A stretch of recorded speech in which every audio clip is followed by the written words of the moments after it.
Novel ਵੱਲ ਦੇ ਦੀਵੇ ਭਾਗ 5ਵਾਂ। ਜਰੀਨਾ ਆਪਣੇ ਕਮਰੇ ਵਿੱਚ ਪਲੰਘ 'ਤੇ ਲੇਟੀ ਹੋਈ ਵੰਨ-ਸੁਵੰਨੇ ਖਿਆਲਾਂ ਦੇ ਵਿੱਚ ਡੁੱਬੀ ਹੋਈ ਸੀ। ਅੱਜ ਦਿਨੇ ਡਾਕਟਰ ਸਲੀਮ ਨੇ ਜਿਹੜੀ ਖਬਰ ਦਿੱਤੀ ਸੀ ਉਹਦਾ ਜਰੀਨਾ 'ਤੇ ਅਜੀਬ ਅਸਰ ਹੋਇਆ ਸੀ। ਸਾਰਾ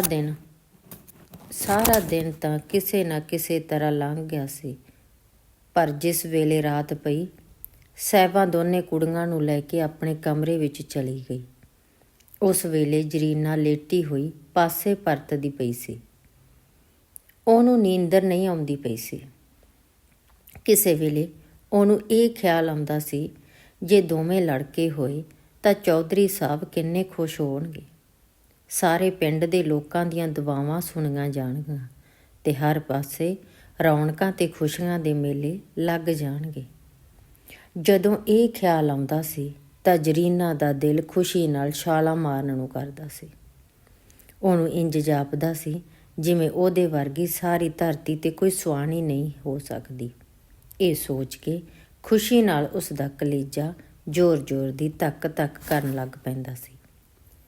ਥੋੜ੍ਹੇ ਚਿਰ ਪਿੱਛੋਂ ਉਸ ਨੂੰ ਇੱਕਦਮ ਇਹ ਸੋਚ ਆਉਂਦੀ, ਜੇ ਇਹ ਦੋਨੇ ਕੁੜੀਆਂ ਹੋਈਆਂ ਤਾਂ ਫਿਰ ਕੀ ਹੋਵੇਗਾ।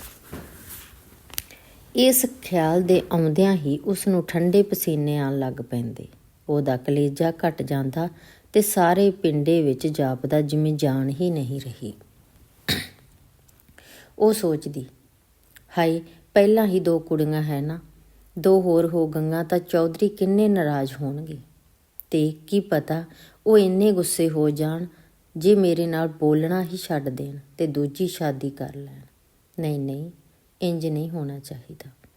ਜਰੀਨਾ ਨੂੰ ਚੌਧਰੀ ਸਾਹਿਬ ਦੀਆਂ ਪਹਿਲੀਆਂ ਬੀਵੀਆਂ ਦਾ ਧਿਆਨ ਆਇਆ। ਉਹਨਾਂ ਨਾਲ ਵੀ ਇਹੋ ਹਾਲ ਹੋਇਆ ਏ। ਭਲਾ ਉਹਨਾਂ ਨੇ ਦਿਨ ਰਾਤੀ ਦੁਆਵਾਂ ਨਹੀਂ ਮੰਗੀਆਂ ਸਨ। ਉਹਨਾਂ ਸਾਰੇ ਜ਼ਮਾਨੇ ਦੀਆਂ ਮੰਨਤਾਂ ਮੰਨੀਆਂ ਹੋਣਗੀਆਂ, ਪਰ ਕਿਸਮਤ ਨੂੰ ਉਹਨਾਂ 'ਤੇ ਤਰਸ ਨਾ ਆਇਆ। ਜਰੀਨਾ ਨੂੰ ਉਹਦੇ ਨਾਲ ਕਦੀ ਸੌਕਣਾ ਵਾਲਾ ਗੁੱਸਾ ਨਹੀਂ ਆਇਆ ਸੀ। ਵੱਡੀ ਬੇਗਮ ਤਾਂ ਰਹਿੰਦੀ ਹੀ ਆਪਣੀ ਧੀ ਕੋਲ ਸੀ, ਪਰ ਜਦੋਂ ਕਦੀ ਉਹ ਮਿਲਣ ਆਉਂਦੀ ਸੀ ਜਰੀਨਾ ਨਾਲ ਆਪਣੀ ਧੀ ਨਾਲੋਂ ਵੱਧ ਕੇ ਪਿਆਰ ਕਰਦੀ ਸੀ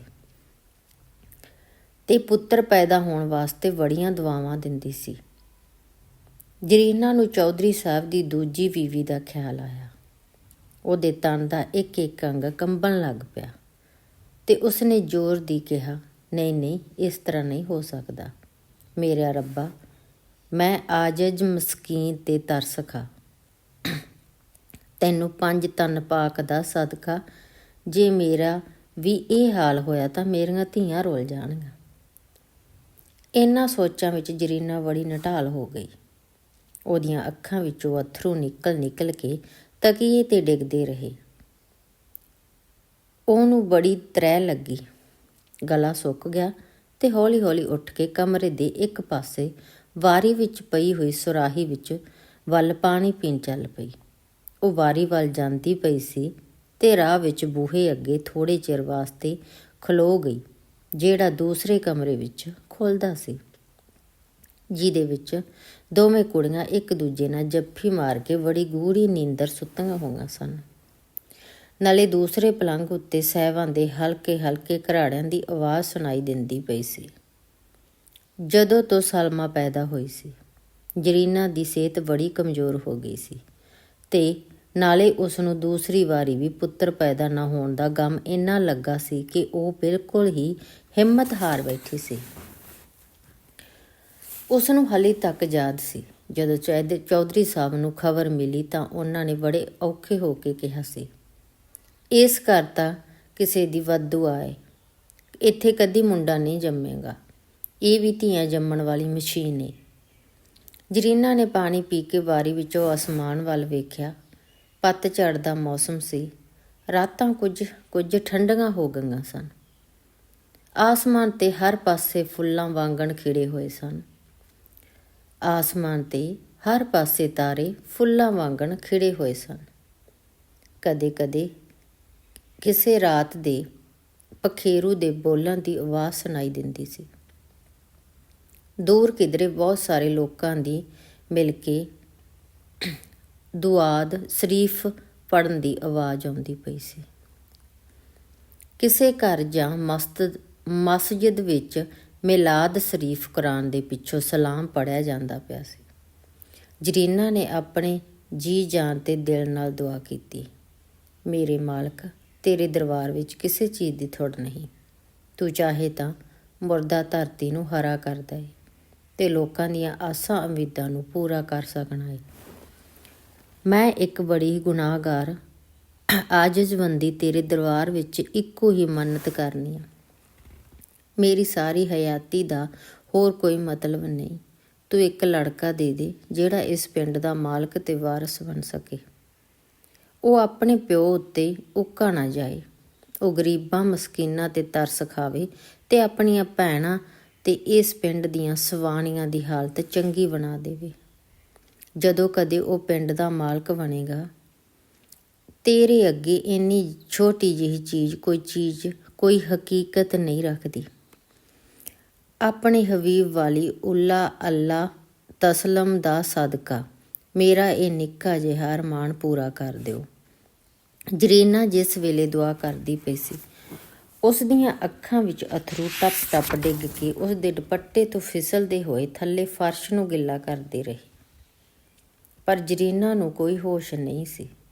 ਅਚਾਨਕ ਦੂਰੋਂ ਕਿਧਰੋਂ ਬਹੁਤ ਸਾਰੇ ਕੁੱਤਿਆਂ ਦੇ ਭੌਂਕਣ ਦੀ ਆਵਾਜ਼ ਆਈ ਤਾਂ ਉਸ ਨੂੰ ਹੋਸ਼ ਆਈ। ਉਹ ਮੁੜ ਕੇ ਆਪਣੀ ਮੰਜੀ ਵੱਲ ਲੇਟਣ ਚਲੀ ਗਈ। ਦੁਆ ਮੰਗਣ ਪਿੱਛੋਂ ਉਸ ਨੂੰ ਇੰਜ ਜਾਪਦਾ ਸੀ ਜੇ ਉਸ ਦੀ ਰੂਹ ਤੋਂ ਬਹੁਤ ਸਾਰਾ ਭਾਰ ਹਟ ਗਿਆ ਏ।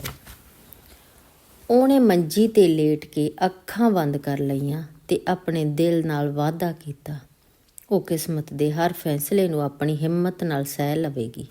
ਉਹਨੂੰ ਆਪਣੀਆਂ ਦੋਨਾਂ ਪਿਆਰੀਆਂ ਕੁੜੀਆਂ ਦਾ ਖਿਆਲ ਆਇਆ, ਜਿਹੜੀਆਂ ਹਰ ਵੇਲੇ ਉਹਦੇ ਕਮਰੇ ਵਿੱਚ ਰੌਣਕ ਲਾਈ ਰੱਖਦੀਆਂ ਸਨ। ਜਰੀਨਾ ਨੂੰ ਆਪਣੇ ਬਾਬੇ ਦਾ ਚੇਤਾ ਆਇਆ। ਉਹਦੇ ਪਿਓ ਨੂੰ ਜਰੀਨਾ ਨਾਲ ਕਿੰਨਾ ਪਿਆਰ ਸੀ।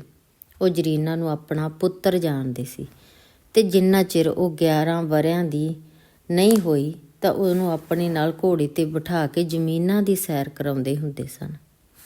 ਉਹਨਾਂ ਨੇ ਜਰੀਨਾ ਨੂੰ ਬੰਦੂਕ ਚਲਾਉਣੀ ਵੀ ਸਿਖਾਈ ਸੀ ਤੇ ਘੋੜੇ ਦੀ ਸਵਾਰੀ ਵੀ। ਕਿੰਨੇ ਚੰਗੇ ਦਿਨ ਸਨ ਉਹ ਹਰ ਵੇਲੇ ਜਰੀਨਾ ਆਪਣੀਆਂ ਸਹੇਲੀਆਂ ਨਾਲ ਗਿੱਧਾ ਪਾਉਂਦੀ ਤੇ ਗੁੱਡੀਆਂ ਪਟੋਲੇ ਖੇਡਦੀ ਰਹਿੰਦੀ ਸੀ। ਉਹਨਾਂ ਦੇ ਪਿੰਡ ਵਿੱਚ ਕਿਧਰੇ ਵੀ ਕੋਈ ਵਿਆਹ ਹੁੰਦਾ ਸੀ ਤੇ ਜ਼ਿਮੀਂਦਾਰ ਸਾਹਿਬ ਦੀ ਧੀ ਜਰੀਨਾ ਨੂੰ ਸਭ ਤੋਂ ਪਹਿਲਾਂ ਬੁਲਾਵਾ ਆਉਂਦਾ ਸੀ। ਇਹਦੇ ਵਾਜੋਂ ਕਿਸੇ ਮਹਿਫਲ ਦੀ ਰੌਣਕ ਹੀ ਨਹੀਂ ਹੁੰਦੀ ਸੀ। ਤੇ ਫਿਰ ਉਹ ਦਿਨ ਆ ਗਿਆ ਜਦੋਂ ਬਾਬੇ ਹੋਰਾਂ ਨੇ ਇਹਦੀ ਮੰਗਣੀ ਕਰ ਦਿੱਤੀ। ਇੱਕ ਹੋਰ ਜ਼ਿਮੀਂਦਾਰ ਨਾਲ ਜਿਹੜਾ ਵੜਿਆ ਮਰੱਬਿਆਂ ਦਾ ਮਾਲਕ ਸੀ।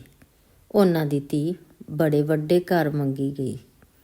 ਉਹਨਾਂ ਨੇ ਆਪਣੀ ਮਰੀ ਹੋਈ ਬੀਵੀ ਨਾਲ ਇਹੋ ਹੀ ਵਾਅਦਾ ਕੀਤਾ ਸੀ, ਨਾ ਜਰੀਨਾ ਨੂੰ ਬੜੇ ਪਿਆਰ ਨਾਲ ਰੱਖਣਗੇ ਤੇ ਉਹਦਾ ਵਿਆਹ ਕਿਸੇ ਅੱਛੀ ਥਾਂ 'ਤੇ ਕਰਨਗੇ ਜਿੱਥੇ ਉਹ ਸਾਰੀ ਉਮਰ ਰਾਜ ਕਰੇਗੀ। ਜਰੀਨਾ ਨੂੰ ਆਪਣੀ ਸ਼ਾਦੀ ਦਾ ਖਿਆਲ ਆਇਆ ਤੇ ਉਹ ਕੰਬ ਗਈ। ਉਹਨੇ ਆਪਣੀਆਂ ਸੋਚਾਂ ਨੂੰ ਦੂਜੇ ਪਾਸੇ ਮੋੜਨ ਦੀ ਕੋਸ਼ਿਸ਼ ਕੀਤੀ। ਫਿਰ ਉਹਦੀਆਂ ਨਜ਼ਰਾਂ ਦੇ ਸਾਹਮਣੇ ਉਹ ਨਜ਼ਾਰਾ ਆ ਗਿਆ ਜਦੋਂ ਡਾਕਟਰ ਸਲੀਮ ਦੋਨਾਂ ਕੁੜੀਆਂ ਨਾਲ ਸਾਰੇ ਕਮਰੇ ਵਿੱਚ ਖੇਡਦਾ ਪਿਆ ਸੀ। ਉਹਦੇ ਨਾਲ ਕੁੜੀਆਂ ਕਿੰਨੀਆਂ ਖੁਸ਼ ਰਹਿੰਦੀਆਂ ਸਨ। ਜਰੀਨਾ ਨੂੰ ਖਿਆਲ ਆਇਆ, ਚੌਧਰੀ ਸਾਹਿਬ ਤੇ ਆਪਣੀਆਂ ਬੱਚੀਆਂ ਨਾਲ ਕਦੀ ਇਸੇ ਤਰ੍ਹਾਂ ਨਹੀਂ ਖੇਡਦੇ। ਉਹਨਾਂ ਨੂੰ ਆਪਣੀ ਜਾਤ ਨਾਲ ਹੀ ਪਿਆਰ ਸੀ। ਆਪਣੀਆਂ ਖੁਸ਼ੀਆਂ ਦੇ ਵਾਸਤੇ ਉਹ ਸਭ ਕੁਝ ਕਰਦੇ ਰਹਿੰਦੇ ਸਨ, ਸ਼ਿਕਾਰ, ਸੈਰਾਂ, ਗਾਣਾ ਵਜਾਉਣਾ ਤੇ ਹੋਰ ਪਤਾ ਨਹੀਂ ਕੀ ਕੁਝ। ਕਦੀ ਦੋ ਗੱਲਾਂ ਕੀਤੀਆਂ ਹੋਣ ਤਾਂ ਮਾਲੂਮ ਹੋਵੇ। ਆਉਂਦਿਆਂ ਜਾਂਦਿਆਂ ਝਾੜਾਂ ਪਾਉਣੀਆਂ ਖੂਬ ਆਉਂਦੀਆਂ ਨੇ। ਉਹ ਕਹਿੰਦੇ ਨੇ, ਮੈਂ ਆਪਣਾ ਕੰਮ ਵਿੱਚ ਰੁੱਝਾ ਰਹਿੰਦਾ ਵਾਂ, ਪਰ ਉਹਨਾਂ ਨੂੰ ਬੀਵੀ ਤੇ ਬੱਚਿਆਂ ਦੇ ਨਾਲ ਸਮਾਂ ਗੁਜ਼ਾਰਨ ਵਾਸਤੇ ਕੋਈ ਵੇਲਾ ਨਹੀਂ ਮਿਲਦਾ ਸੀ। ਇਸੇ ਤਰ੍ਹਾਂ ਦੇ ਖਿਆਲਾਂ ਵਿੱਚ ਡੁੱਬੀ ਹੋਈ ਜਰੀਨਾ ਪਤਾ ਨਹੀਂ ਕਿਸ ਵੇਲੇ ਸੌਂ ਗਈ ਤੇ ਸਾਰੇ ਫਿਕਰ ਅਤੇ ਸੋਚਾਂ ਥੋੜ੍ਹੀ ਦੇਰ ਵਾਸਤੇ ਭੁੱਲ ਗਈ।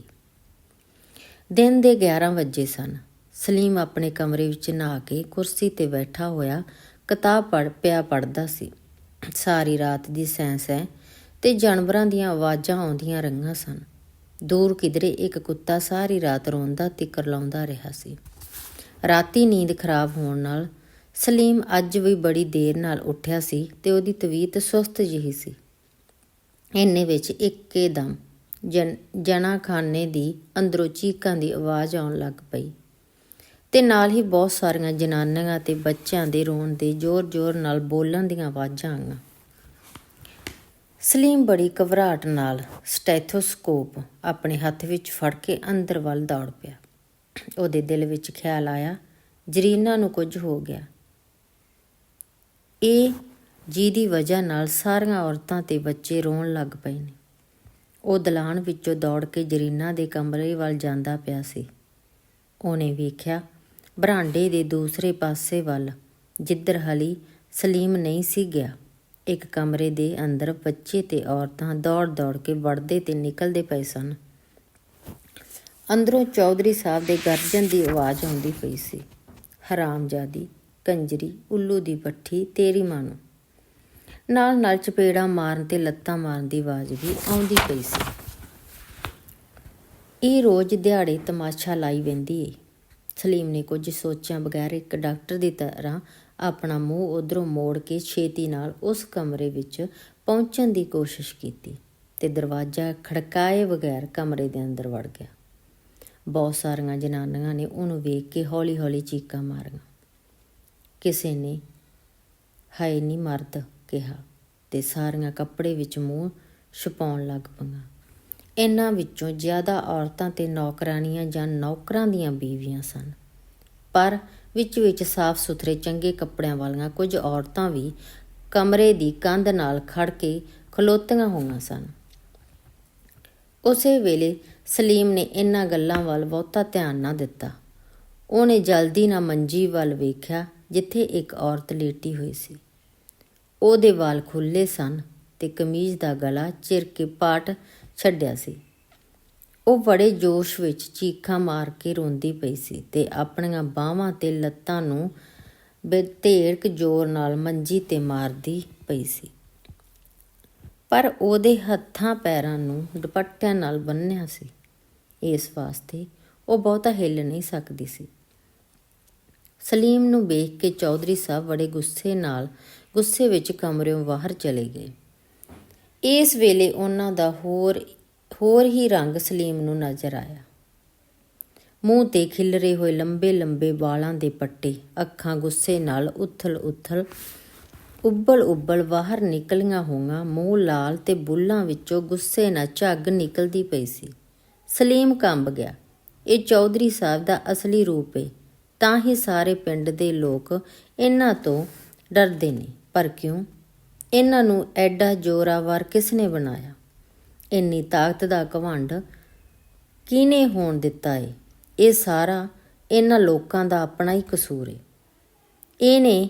ਇੰਨੇ ਵਿੱਚ ਕੋਲ ਹੀ ਪਰੇ ਇੱਕ 5-6 ਸਾਲ ਦਾ ਬੱਚਾ ਬੜੀ ਜ਼ੋਰ ਦੀ ਰੋਣ ਡਿਆ ਪਿਆ ਸੀ। ਉਹਦੇ ਮੂੰਹ 'ਤੇ ਬੜਾ ਡਰ ਦਿਸਦਾ ਸੀ ਤੇ ਉਹ ਘੜੀ ਮੰਜੀ ਨਾਲ ਵੱਜੀ ਜਨਾਨੀ ਨੂੰ ਵੇਖ ਕੇ ਚੀਕ ਮਾਰ ਕੇ ਰੋਂਦਾ ਪਿਆ ਸੀ ਤੇ ਆਪਣੀ ਮਾਂ ਦੀਆਂ ਲੱਤਾਂ ਨਾਲ ਚੁੰਬੜ ਜਾਂਦਾ ਸੀ। ਸਲੀਮ ਦੀ ਇਹਨਾਂ ਸਾਰਿਆਂ ਵਿੱਚੋਂ ਇੱਕ ਪਾਸੇ ਖੜੀ ਹੋਈ ਸਾਹਿਬਾਂ 'ਤੇ ਨਜ਼ਰ ਪਈ ਤੇ ਉਸਨੇ ਅੱਗੇ ਹੋ ਕੇ ਪੁੱਛਿਆ, ਇਹ ਕੌਣ ਨੇ? ਇਹਨਾਂ ਨੂੰ ਇਸੇ ਤਰ੍ਹਾਂ ਦਾ ਦੌਰਾ ਕਦੋਂ ਪਿਆ ਸੀ? ਸਾਹਿਬਾਂ ਨੇ ਆਪਣੀ ਮਖਸੂਸ ਪੰਜਾਬੀ ਵਿੱਚ ਜਵਾਬ ਦਿੱਤਾ, ਡਾਕਦਾਰ ਜੀ, ਇਹ ਚੌਧਰੀ ਸਾਹਿਬ ਦੀ ਦੂਜੀ ਤੀਵੀਂ ਏ। ਇਹਦੀ ਸ਼ਾਦੀ ਤੋਂ 2-3 ਵਰ੍ਹਿਆਂ ਪਿੱਛੋਂ ਇੱਕ ਬੱਚਾ ਹੋਇਆ ਸੀ ਤੇ ਉਹ ਵੀ ਮਰਿਆ ਹੋਇਆ।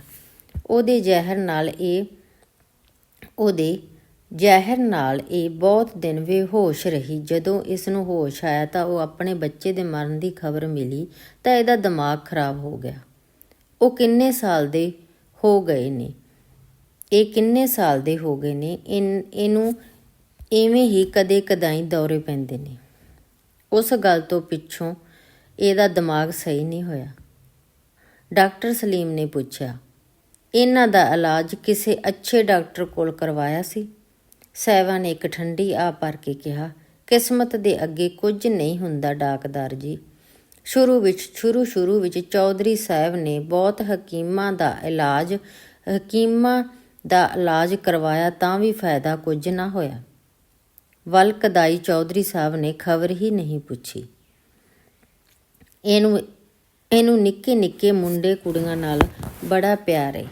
ਇਹ ਹਰ ਵੇਲੇ ਛੋਟੇ ਛੋਟੇ ਬੱਚਿਆਂ ਨੂੰ ਮਠਿਆਈਆਂ ਤੇ ਖਾਣ ਪੀਣ ਦੀਆਂ ਚੀਜ਼ਾਂ ਵੰਡਦੇ ਰਹਿੰਦੇ ਨੇ, ਪਰ ਬੱਚੇ ਇਹਨਾਂ ਦੇ ਕੋਲ ਇਕੱਲੇ ਜਾਂਦਿਆਂ ਡਰਦੇ ਨੇ।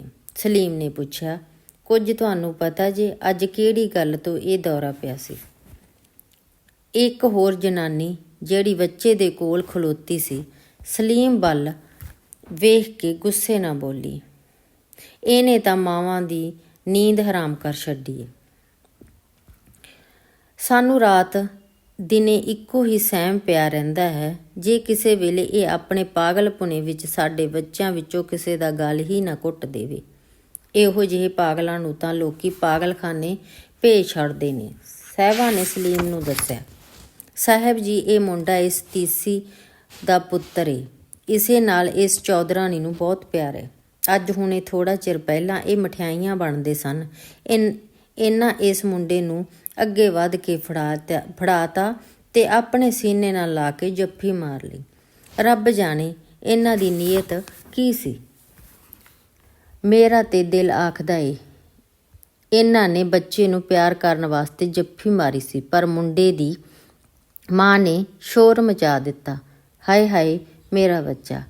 ਇਹਨੇ ਸਮਝਿਆ ਜੇ ਉਹ ਉਹਦੇ ਪੁੱਤਰ ਦਾ ਸੰਗ ਘੁੱਟਣ ਲੱਗੇ ਸਨ। ਸਲੀਮ ਦੀ ਸਮਝ ਵਿੱਚ ਸਾਰੀ ਗੱਲ ਆ ਗਈ। ਉਹਨੇ ਬੜੀ ਹੁਸ਼ਿਆਰੀ ਨਾਲ ਸਾਰੀਆਂ ਜਨਾਨੀਆਂ ਤੇ ਬੱਚਿਆਂ ਨੂੰ ਕਮਰੇ ਤੋਂ ਬਾਹਰ ਜਾਣ ਵਾਸਤੇ ਕਿਹਾ ਤੇ ਆਪ ਜਾ ਕੇ ਆਪਣੇ ਕਮਰੇ ਵਿੱਚੋਂ ਨੀਂਦਰ ਲਿਆਉਣ ਵਾਲਾ ਟੀਕਾ ਤੇ ਸਰਿੰਜ ਵਗੈਰਾ ਚੁੱਕ ਲਿਆਇਆ। ਉਹਨੂੰ ਪਤਾ ਸੀ ਕਿ ਮਰੀਜ਼ਾਂ ਨੂੰ ਹਿਸਟਰੀਆ ਦਾ ਦੌਰਾ ਹੋਇਆ ਹੈ। ਉਸਨੇ ਸਾਹਿਬਾਂ ਦੀ ਮਦਦ ਨਾਲ ਜ਼ੋਰ ਮਚਾਉਂਦੀ ਹੋਈ ਮਰੀਜ਼ਾਂ ਨੂੰ ਟੀਕਾ ਲਾਇਆ। ਥੋੜ੍ਹੇ ਚਿਰ ਪਿੱਛੋਂ ਮਰੀਜ਼ਾ ਚੁੱਪਚਾਪ ਸੌਂ ਗਈ। ਸਲੀਮ ਨੇ ਉਹਦੇ ਹੱਥ ਪੈਰ ਖੋਲ੍ਹ ਦਿੱਤੇ ਤੇ ਸਾਹਿਬਾਂ ਨੂੰ ਸਮਝਾਇਆ, ਇਹ ਹੁਣ 3-4 ਘੰਟੇ ਸੁੱਤੇ ਰਹਿਣਗੇ, ਇਸ ਵਾਸਤੇ ਕੋਈ ਇਹਨਾਂ ਨੂੰ ਤੰਗ ਨਾ ਕਰੇ। ਜਦੋਂ ਸਲੀਮ ਵਾਪਸ ਆਪਣੇ ਕਮਰੇ ਵਿੱਚ ਪਹੁੰਚਿਆ, ਉੱਥੇ ਮੁਨਸ਼ੀ ਜੀ ਬੈਠੇ ਹੋਏ ਤੇ ਉਹਨਾਂ ਦੇ ਹੱਥ ਵਿੱਚ ਇੱਕ ਤਾਰ ਫੜਿਆ ਹੋਇਆ ਸੀ। ਉਹਨਾਂ ਨੇ ਸਲੀਮ ਨੂੰ ਤਾਰ ਫੜਾ ਕੇ ਕਿਹਾ, ਸਲੀਮ ਪੁੱਤਰ, ਲਾਹੌਰ ਦੇ ਹਸਪਤਾਲ ਵਿੱਚ ਮੇਰਾ ਇੱਕ ਵਾਕਿਫਕਾਰ ਡਾਕਟਰ ਕੰਮ ਕਰਦਾ ਏ। ਉਹਨੂੰ ਮੈਂ ਇੱਕ ਚੰਗੀ ਜਿਹੀ ਤੇ ਲਾਇਕ ਨਰਸ ਵਾਸਤੇ ਲਿਖਿਆ ਸੀ। ਉਹਦੇ ਜਵਾਬ ਵਿੱਚ ਇਹ ਤਾਰ ਆਇਆ ਹੈ। ਇਨਸ਼ਾ ਅੱਲਾ 2-3 ਦਿਨਾਂ ਤੱਕ ਨਰਸ ਦਾ ਇੰਤਜ਼ਾਮ ਹੋ ਜਾਵੇਗਾ। ਤੁਸੀਂ ਵੇਖ ਲਿਓ ਤਾਰ ਵਿੱਚ ਕੀ ਲਿਖਿਆ ਹੈ। ਹੁਣ ਮੁਨਸ਼ੀ ਜੀ ਸਲੀਮ ਨੂੰ ਡਾਕਟਰ ਸਾਹਿਬ ਦੀ ਜਗ੍ਹਾ ਸਲੀਮ ਪੁੱਤਰ ਕਹਿੰਦੇ ਸਨ। ਸਲੀਮ ਨੇ ਤਾਰ ਪੜ੍ਹਿਆ ਤੇ ਉਸ ਦੇ ਵਿੱਚ ਲਿਖਿਆ ਸੀ, ਸੈਂਡਿੰਗ ਏ ਗੁੱਡ ਨਰਸ ਇਮੀਡੀਏਟਲੀ। ਤਾਰ ਦੇ ਉੱਪਰ ਲਾਹੌਰ ਦੇ ਇੱਕ ਹਸਪਤਾਲ ਦਾ ਪਤਾ ਲਿਖਿਆ ਹੋਇਆ ਸੀ। ਇਹ ਪੜ੍ਹ ਕੇ ਸਲੀਮ ਨੂੰ ਬੜੀ ਤਸੱਲੀ ਹੋ ਗਈ। ਜਰੀਨਾ ਵੱਲੋਂ ਉਸ ਦੀ ਕੁਝ ਪਰੇਸ਼ਾਨੀ ਘਟ ਗਈ, ਪਰ ਇਸ ਵੇਲੇ ਉਹਦੇ ਦਿਮਾਗ ਵਿੱਚ ਜਿਸ ਮਰੀਜ਼ਾਂ ਨੂੰ ਉਹ ਹੁਣੇ ਵੇਖ ਕੇ ਆਇਆ ਹੈ ਉਸ ਦਾ ਖਿਆਲ ਘੜੀ ਘੜੀ ਆਉਂਦਾ ਪਿਆ ਸੀ। ਨਾਲ ਹੀ ਚੌਧਰੀ ਸਾਹਿਬ ਦੇ ਗੁੱਸੇ ਦੇ ਨਾਲ ਮਾਰਨ ਤੇ ਗਾਲਾਂ ਕੱਢਣ ਦਾ। ਮੁਨਸ਼ੀ ਜੀ ਇਹ ਸਾਰਾ ਵਾਕਿਆ ਸੁਣਿਆ ਤੇ ਪੁੱਛਿਆ, ਮੁਨਸ਼ੀ ਜੀ, ਇੱਕ ਤੇ ਉਹ ਔਰਤ ਚੌਧਰੀ ਸਾਹਿਬ ਦੀ ਦੂਸਰੀ ਬੀਵੀ ਤੇ ਬਾਕੀ ਇਹਨਾਂ ਸਾਰੀਆਂ ਜਨਾਨੀਆਂ ਕੌਣ ਸਨ? ਮੁਨਸ਼ੀ ਜੀ ਨੇ ਇੱਕ ਲੰਬੀ ਆ ਭਰੀ ਕਿੰਨੀ ਦੇਰ ਚੁੱਪ ਰਹਿ ਕੇ ਬੋਲਿਆ, ਸਲੀਮ ਪੁੱਤਰ, ਇਸ ਹਵੇਲੀ ਦੇ ਅੰਦਰ ਬੜੀ ਮਖਲੂਕ ਰਹਿੰਦੀ ਏ। ਚੌਧਰੀ ਦੀਆਂ 2 ਬੀਵੀਆਂ ਤੇ ਉਹਨਾਂ ਦੇ ਇਲਾਵਾ ਕਈ ਰਿਸ਼ਤੇਦਾਰਾਂ ਦੀਆਂ ਵੇਵਾ ਔਰਤਾਂ ਵੀ ਇਹਨਾਂ ਕਮਰਿਆਂ ਵਿੱਚ ਜ਼ਿੰਦਗੀ ਗੁਜ਼ਾਰ ਰਹੀਆਂ ਨੇ, ਜਿਨ੍ਹਾਂ ਨੂੰ ਹੋਰ ਸਹਾਰਾ ਨਹੀਂ। ਚੌਧਰੀ ਸਾਹਿਬ ਨੇ ਇਹਨਾਂ ਦਾ ਥੋੜ੍ਹਾ ਥੋੜ੍ਹਾ ਵਜ਼ੀਫਾ ਲਾ ਛੱਡਿਆ ਏ ਤੇ 2 ਵੇਲੇ ਦਾ ਖਾਣਾ ਉਹਨਾਂ ਨੂੰ ਜਿਹੜਾ ਲੰਗਰ ਪੱਕਦਾ ਏ ਉਹਦੇ ਵਿੱਚੋਂ ਮਿਲ ਜਾਂਦਾ ਹੈ। ਇਹਨਾਂ ਸਭ ਰਿਸ਼ਤੇਦਾਰਾਂ ਦੀਆਂ ਜ਼ਮੀਨਾਂ ਤੇ ਚੌਧਰੀ ਸਾਹਿਬ ਦਾ ਕਬਜ਼ਾ ਏ। ਸਲੀਮ ਨੂੰ ਇਹ ਜਵਾਬ ਸੁਣ ਕੇ ਹੈਰਾਨੀ ਵੀ ਹੋਈ, ਉਹਨਾਂ ਬੇਵਾ ਔਰਤਾਂ ਤੇ ਬੱਚਿਆਂ ਨਾਲ ਹਮਦਰਦੀ ਵੀ, ਪਰ ਹਾਲੀ ਉਸ ਦੇ ਦਿਮਾਗ ਵਿੱਚ ਬਹੁਤ ਸਾਰੇ ਸਵਾਲ ਜਿਨ੍ਹਾਂ ਦਾ ਜਵਾਬ ਉਹ ਪੁੱਛਣਾ ਚਾਹੁੰਦੇ ਸੀ। ਉਹਨੇ ਮੁਨਸ਼ੀ ਜੀ ਨੂੰ ਕਿਹਾ, ਮੁਨਸ਼ੀ ਜੀ, ਮੈਂ ਇੱਕ ਗੱਲ ਹੋਰ ਪੁੱਛਾਂਗਾ। ਚੌਧਰੀ ਸਾਹਿਬ ਦੀ ਦੂਸਰੀ ਬੇਗਮ ਦਾ ਦਿਮਾਗ ਕਿਉਂ ਖਰਾਬ ਹੋ ਗਿਆ ਸੀ ਤੇ ਉਹਨਾਂ ਦਾ ਕਿਸੇ ਅੱਛੇ ਡਾਕਟਰ ਕੋਲੋਂ ਇਲਾਜ ਕਿਉਂ ਨਾ ਕਰਵਾਇਆ? ਮੁਨਸ਼ੀ ਜੀ ਨੇ ਜਵਾਬ ਦਿੱਤਾ, ਇਸ ਖਾਨਦਾਨ ਦੇ ਵਿੱਚ ਬੜੇ ਪਰਦੇ ਦੀ ਰਸਮ ਮੁੱਦਤਾਂ ਤੋਂ ਚੱਲੀ ਆਉਂਦੀ ਹੈ। ਇਸ ਵਾਸਤੇ ਇਹਨਾਂ ਨੂੰ ਕਿਸੇ ਵੱਡੇ ਸ਼ਹਿਰ ਜਾ ਕੇ ਵਿਖਾਉਣਾ ਤੇ ਇਲਾਜ ਕਰਾਉਣਾ ਬੜਾ ਮੁਸ਼ਕਲ ਹੈ। ਚੌਧਰੀ ਸਾਹਿਬ ਇਹਨਾਂ ਬੰਦਿਆਂ ਤੇ ਬੱਚਿਆਂ ਦਾ ਇਸ ਤੋਂ ਵੱਧ ਕੇ ਕੀ ਖਿਆਲ ਕਰ ਸਕਦੇ ਨੇ। ਵੱਡੇ ਵੱਡੇ ਚੌਧਰੀਆਂ ਦੇ ਘਰਾਂ ਵਿੱਚ ਇੰਜ ਹੀ ਹੁੰਦਾ ਹੈ। ਉਹਨਾਂ ਦੀਆਂ ਸਵਾਣੀਆਂ ਹੋਰ ਕਰ ਵੀ ਕੀ ਸਕਦੀਆਂ ਨੇ। ਸਲੀਮ ਪੁੱਤਰ ਜਿਹੜੇ ਦਿਲਾਂ ਵਿੱਚ ਨਾਸੂਰ ਪੈ ਜਾਣ, ਉਹਨਾਂ ਦਾ ਇਲਾਜ ਵੱਡੇ ਵੱਡੇ ਡਾਕਟਰ ਨਹੀਂ ਕਰ ਸਕਦੇ। ਚੌਧਰਾਣੀ ਜੀ ਨੂੰ ਬਹੁਤਾ ਸਦਮਾ ਤਾਂ ਹੋਇਆ ਸੀ ਜਦ ਦਾਈ ਨੇ ਚੌਧਰੀ ਸਾਹਿਬ ਨੂੰ ਦੱਸਿਆ ਕਿ ਪਹਿਲੇ ਬੱਚੇ ਦੀ ਪੈਦਾਇਸ਼ ਦੇ ਵੇਲੇ ਅੰਦਰ ਬੱਚੇ ਦੇ ਮਰ ਜਾਣ ਨਾਲ ਜ਼ਹਿਰ ਫੈਲ ਗਈ ਸੀ ਤੇ ਉਸ ਦਾਈ ਨੇ ਜਿਸ ਇਲਾਜ ਕੀਤਾ ਸੀ ਦੱਸਿਆ ਕਿ ਹੁਣ ਹੋਰ ਕੋਈ ਬੱਚਾ ਨਹੀਂ ਪੈਦਾ ਹੋ ਸਕਦਾ। ਇਹ ਖਬਰ ਸੁਣ ਕੇ ਕਿੰਨੀ ਦੇਰ ਤੱਕ ਸਲੀਮ ਨੇ ਮੁਨਸ਼ੀ ਜੀ ਖਾਮੋਸ਼ ਬੈਠੇ ਰਹੇ। ਦੋਵੇਂ ਆਪਣੀਆਂ ਸੋਚਾਂ ਦੇ ਵਿੱਚ ਪਏ ਹੋਏ ਸਨ। ਕੁਝ ਚਿਰ ਪਿੱਛੋਂ ਮੁਨਸ਼ੀ ਜੀ ਫਿਰ ਬੋਲੇ, ਮੈਂ ਕਿੰਨੀ ਵਾਰ ਸੋਚਿਆ ਕਿੰਨਾ ਚੰਗਾ ਹੁੰਦਾ ਜੇ ਦੂਜੀ ਚੌਧਰਾਣੀ ਜੀ ਵੀ ਉਸ ਵੇਲੇ ਆਪ ਵੀ ਮਰ ਜਾਂਦੇ। ਇਹਨਾਂ ਮਾਯੂਸੀਆਂ ਅਤੇ ਬਿਮਾਰੀਆਂ ਵਿੱਚ ਤੜਫਣ ਦਾ ਸਾਰੀ ਹਯਾਤੀ ਦੁੱਖ ਨਾ ਸਹਿੰਦੇ। ਸਲੀਮ ਨੇ ਕਿਹਾ, ਮੁਨਸ਼ੀ ਜੀ ਸੋਚਣ ਵਾਲੀ ਗੱਲ ਇਹ ਹੈ, ਚੌਧਰੀ ਸਾਹਿਬ ਬਹੁਤੇ ਹੀ ਨਾਰਾਜ਼ ਹੁੰਦੇ ਹੋਣਗੇ ਜੇ ਪੁੱਤਰ ਨਾ ਹੋਣ ਵਾਲੀਆਂ ਬੀਵੀਆਂ ਦੇ ਦਿਲਾਂ ਵਿੱਚ ਐਡਾ ਖੌਫ ਜਾਂ ਸਦਮਾ ਵਹਿ ਜਾਂਦਾ ਏ। ਇਹਦੇ ਵਿੱਚ ਉਹਨਾਂ ਦਾ ਕੀ ਕਸੂਰ ਹੈ। ਔਲਾਦ ਦੇਣਾ ਤਾਂ ਅੱਲਾਹ ਤਾਲਾ ਦੇ ਹੱਥ ਵਿੱਚ ਹੈ। ਉਹ ਚਾਹੇ ਪੁੱਤਰ ਦੇਵੇ, ਚਾਹੇ ਧੀ ਦੇਵੇ ਜਾਂ ਕੁਝ ਵੀ ਨਾ ਦੇਵੇ। ਉਹਦੀ ਰਜ਼ਾ ਦੇ ਸਾਹਮਣੇ ਨਾਰਾਜ਼ਗੀ ਕਿਸ ਗੱਲ ਦੀ। ਮੁਨਸ਼ੀ ਜੀ ਨੇ ਬੜੀ ਉਦਾਸੀ ਵਾਲਾ ਹਾਸਾ ਹੱਸ ਕੇ ਕਿਹਾ, ਪੁੱਤਰ ਸਲੀਮ, ਜੇ ਇਹ ਗੱਲ ਚੌਧਰੀ ਸਾਹਿਬ ਸਮਝ ਜਾਣ ਤਾਂ ਦੁੱਖ ਕਿਸ ਗੱਲ ਦਾ ਹੁੰਦਾ। ਨਾ ਤਾਂ ਉਹ ਤਾਨੇ ਦਿੰਦੇ ਤੇ ਨਾ ਹੀ ਕਿਸੇ ਨਾਲ ਸਖਤੀ ਨਾਲ ਸਲੂਕ ਕਰਦੇ। ਉਹਨਾਂ ਨੇ ਸ਼ਾਦੀਆਂ ਕੀਤੀਆਂ, ਇਹਦੀ ਵਜ੍ਹਾ ਇਹ ਹੋਈ ਕਿ ਕੋਈ ਜਾਇਦਾਦ ਦਾ ਵਾਰਸ ਹੋਵੇ। ਜੇ ਕਿਸੇ ਬੀਵੀ ਦੇ ਘਰ ਪੁੱਤਰ ਨਾ ਹੋਇਆ ਤਾਂ ਉਹ ਹੋਰ ਸ਼ਾਦੀ ਕਰ ਲੈਣਗੇ। ਇਹ ਕਹਿ ਕੇ ਮੁਨਸ਼ੀ ਜੀ ਨੇ ਆਪਣੀਆਂ ਗੱਲਾਂ ਦਾ ਰੁੱਖ ਮੋੜ ਦਿੱਤਾ ਤੇ ਕਹਿਣ ਲੱਗੇ, ਸਲੀਮ ਪੁੱਤਰ, ਚੌਧਰੀ ਸਾਹਿਬ ਨੇ ਕਿਹਾ ਸੀ ਕਿ ਅਗਲੇ ਹਫ਼ਤੇ ਸਾਡੇ ਪੰਚਾਂ ਦੀ ਮੀਟਿੰਗ ਕਰੀਏ ਤੇ ਸਲੀਮ ਸਾਹਿਬ ਨੂੰ ਕਹਿਣਾ ਉਹ ਜ਼ਰੂਰ ਆ ਕੇ ਸ਼ਾਮਲ ਹੋਣ ਤੇ ਉਹਨਾਂ ਨੂੰ ਪਤਾ ਲੱਗੇ ਪਿੰਡ ਦੀਆਂ ਪੰਚਾਇਤਾਂ ਕਿਸ ਤਰ੍ਹਾਂ ਦੀਆਂ ਹੁੰਦੀਆਂ ਨੇ। ਨਾਲੇ ਥੋੜ੍ਹੇ ਦਿਨਾਂ ਤੱਕ ਚੌਧਰੀ ਸਾਹਿਬ ਸ਼ਿਕਾਰ ਖੇਡਣ ਜਾਣਗੇ। ਉਹਨਾਂ ਤੁਹਾਨੂੰ ਜਾਣ ਵਾਸਤੇ ਦਾਵਤ ਦਿੱਤੀ ਹੈ। ਸਲੀਮ ਸਮਝ ਗਿਆ ਸੀ ਕਿ ਮੁਨਸ਼ੀ ਜੀ ਹੋਰ ਕੋਈ ਗੱਲ ਚੌਧਰੀ ਸਾਹਿਬ ਦੇ ਬਾਰੇ ਨਹੀਂ ਕਰਨਾ ਚਾਹੁੰਦੇ। ਇਸ ਵਾਸਤੇ ਉਹਨੇ ਹੋਰ ਕੋਈ ਸਵਾਲ ਨਹੀਂ ਪੁੱਛਿਆ ਤੇ ਪੰਚਾਇਤ ਵਿੱਚ ਜਾਣ ਦਾ ਵਾਅਦਾ ਕਰ ਲਿਆ। ਥੋੜ੍ਹੇ ਚਿਰ ਪਿੱਛੋਂ ਇੱਧਰ ਉੱਧਰ ਦੀਆਂ ਗੱਲਾਂ ਕਰਕੇ ਮੁਨਸ਼ੀ ਜੀ ਉੱਠ ਕੇ ਆਪਣੇ ਕਮਰੇ ਵੱਲ ਚਲੇ ਗਏ। ਧੰਨਵਾਦ। ਜਾਰੀ ਹੈ ਜੀ।